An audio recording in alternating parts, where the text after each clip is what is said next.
Hello again, everyone. Welcome to Washington Gun Law TV. I'm Washington Gun Law President William Kirk. Thanks for joining us. We're going to step out of our normal Second Amendment lane, but there is something going on. It's capturing a lot of the country's attention. It is legal in nature, and therefore it gives us a teachable moment or a learning opportunity, more importantly, to educate you about how this process works from a legal standpoint. What are we talking about?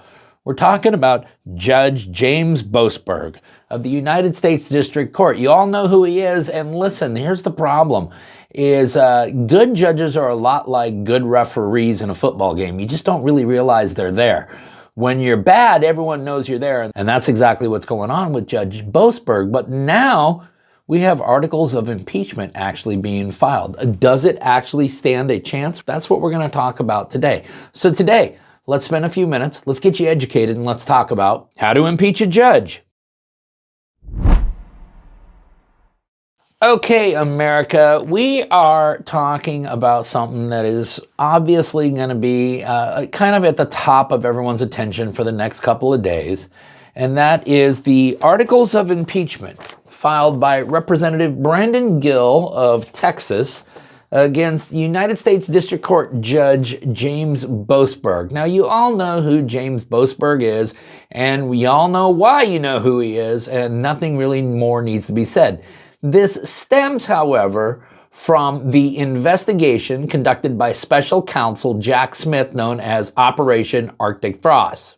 Now, as you may recall, Operation Arctic Frost was an investigation looking into election denial that ultimately spun completely out of control and into ultimately the subpoenaing of many phone records of sitting United States senators. And then ultimately, and I want you to remember this, Judge Boasberg signing orders to prevent the telephone companies from notifying the senators that their data was being subpoenaed. I want you to remember that because we're going to circle back on that in just a moment. Okay, the quick legal stuff. What gives the House of Representatives the authority to file articles of impeachment? Well, that's Article 1, Section 2, Clause 5. And that is exactly what Representative Brandon Gill of Texas has done. We're going to go through those in just a moment. Now, even if the articles of impeachment are approved by the United States House of Representatives, it will then go over to the Senate for a full-blown trial. The constitutional authority for that comes from Article 1, Section 3, Clause 6. All right, now, has Judge Boasberg made a lot of terrible rulings? Well, I'm sure to this audience the answer is yes, he has, and I agree with that. He has made a litany of absolutely horrific rulings. Can judges be impeached for just being crappy, for just making horrible rulings? Well, if that were the case, we certainly would have a lot of co-occurring impeachment proceedings going on right now, wouldn't we? So while there's nothing that technically restricts that, history has shown us that that never occurs. Go all the way back to 1804 with the then attempted impeachment of Supreme Court Justice Samuel Chase. Now, the charge was led by then President Thomas Jefferson, who had a supermajority in both the House and the Senate. And although the articles of impeachment passed out of the House, the Senate ultimately refused to convict him, finding that although he had made some terrible rulings and had been very vocally critical of President Jefferson, it was only his rulings that were the issue here, and no judge should be impeached merely for making terrible rulings. Fast forward a couple of centuries later, when then Chief Justice William Rehnquist authored a book about judicial impeachment, and in again inquiring can judges be impeached just for making terrible rulings, he opined, early historical uses of the impeachment power established a norm that judicial acts, their rulings from the bench, would not be a basis for removal from office by impeachment and conviction. Okay, so if you can't impeach them for terrible rulings, what sorts of things can they be impeached for? Well, if you take a look at a history of judicial impeachment, you will find that they have been impeached for offenses such as treason, bribery. I don't think we have either of those here. And then what's kind of the catch-all of other high crimes and misdemeanors. And that category is a little bit more all-encompassing because there are certain activities that could be deemed a subcategory of this sort of behavior, such as abuse of power, criminal activity, serious ethical violations, intoxication on the bench, or making false statements. And what I want you all to kind of focus on are these three right here, because when we go through the articles of impeachment, we're going to see that there may be a very good case that that is exactly what's occurred.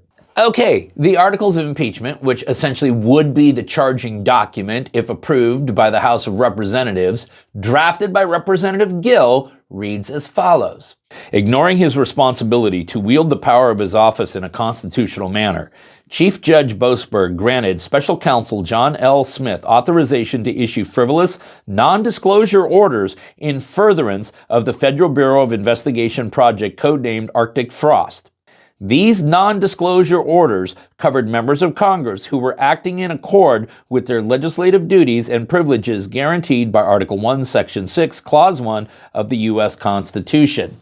Also known as the Privileges and Immunities Clause. We don't need to geek out on that today. But remember now, what Representative Gill is pointing out is these non-disclosure orders, because that's going to be central to this, okay? We don't know whether or not Judge Boasberg had anything to do with the subpoenaing of these records. We absolutely positively do know that he did sign a multitude of non-disclosure orders, which we will get to. The allegations in the articles of impeachment also claim Chief Judge Boasberg authorized the issuance of frivolous non-disclosure orders covering at least these following senators right here. Here's a list of all the senators that would be affected by Judge Boasberg's orders. These illegitimate and frivolous non-disclosure orders and subpoenas threaten members of Congress by imposing undue legal scrutiny for fulfilling their constitutional duties. Now, what brought this whole thing again to light was the non-disclosure order on Senator Ted Cruz's phone records, which got Senator Cruz, for good reasons, really, really worked up. That becomes a central component here of the articles of impeachment. The allegations claim Chief Judge Boasberg signed an order prohibiting AT&T from informing Senator Cruz of his subpoena for at least 1 year.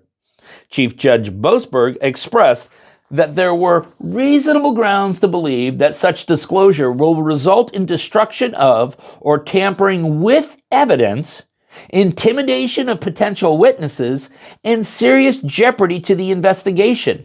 Absolutely no evidence to even support any of those allegations, and that would presume that there was actually something of evidentiary value on Senator Cruz's phone, which there's been no showing of whatsoever. The articles of impeachment continue.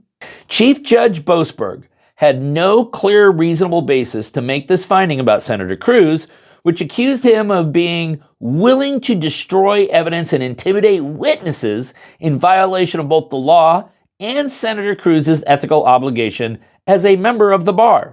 And all of that is true because Senator Cruz was actually a very accomplished attorney before becoming a politician. Now, while all of that sounds pretty salacious, here's the thing.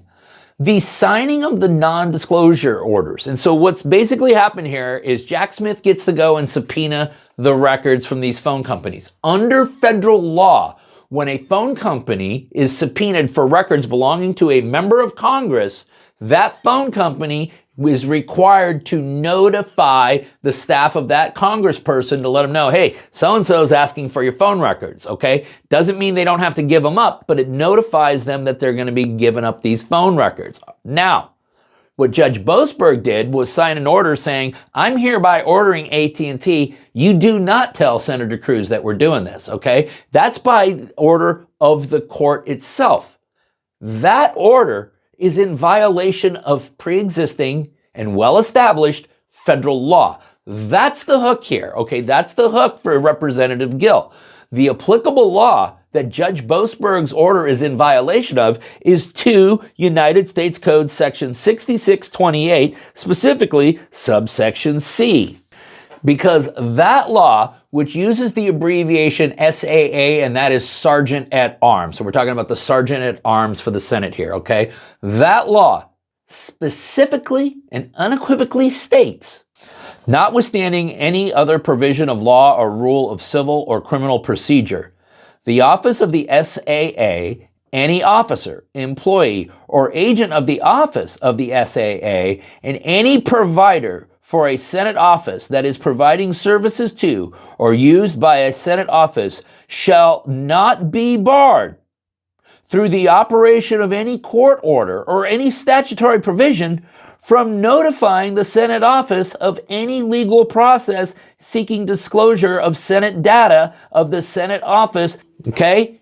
In simple terms, you cannot issue a court order that then prohibits any service provider from notifying that particular senator's office as well as the sergeant of arms.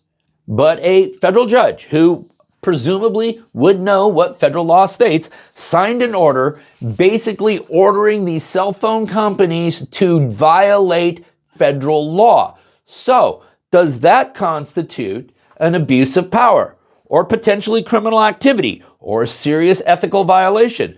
Because Judge Boasberg, just like Senator Cruz, just like me, we are all members of the Bar Association in various states, which means we have certain ethical obligations that we must comply with at all times. So yeah, Representative Gill has actually drafted some pretty good articles of impeachment. So, are we going to get Judge Boasberg impeached? No, we're not. And here's why, and it really doesn't come down to law, and it doesn't come down to the Constitution. It comes down to something far easier than that. It's called math, okay? Because the way the process works is the articles of impeachment must pass out of the House of Representatives, and it only needs to pass out by a simple majority, which means if that vote went down along party lines, there is in fact enough votes to pass the articles of impeachment out of the House. It then goes to the Senate, where it would be tried. There are procedures set forth for how the trial is conducted. We need not bore ourselves with that because in order for Judge Boasberg to be convicted under the articles of impeachment, it would require a 2/3 vote. Okay? Now, the Republicans right now don't even have the 60 votes necessary to actually pass any legislation out of the Senate, and they would actually need 67 votes in order to actually convict Judge Boasberg, or anybody for that matter, under articles of impeachment currently before the United States Senate. So our prediction here is, yeah, these articles of impeachment could very easily make it out of the House of Representatives and head over to the Senate for trial. I think we've been through this exercise of futility a couple of times in recent memory, actually. But the likelihood that you're going to get 67 votes in the United States Senate to impeach Judge Boasberg, well, that's somewhere between slim and none. Well, and now you understand how to impeach a judge or how difficult it really is, and that would probably explain why there's only been 15 impeachments of federal judges in the history of the United States, and of those, only 8 of them actually resulted in convictions. All right, listen, we'll go ahead and link up all the laws down below so you can geek out on it for yourself. You don't have to take our word for it. If you got any other questions about this or the stuff we normally cover here at Washington Gun Law, you should know how to get a hold of us by now, but if you don't, that's okay. That information is down there in the description box. If you got an idea for a video we should do around here, click on that link right there and tell us all about it. If you want to subscribe to the monthly newsletter, the ability to do that is down there in the description box. And then finally, and most importantly, let's remember, a part of being a lawful and responsible gun owner, like we talk about here normally, is to know what the law is in every situation, how it applies to you in any instance that you may find yourself. Until next time, thanks for watching. Stay safe.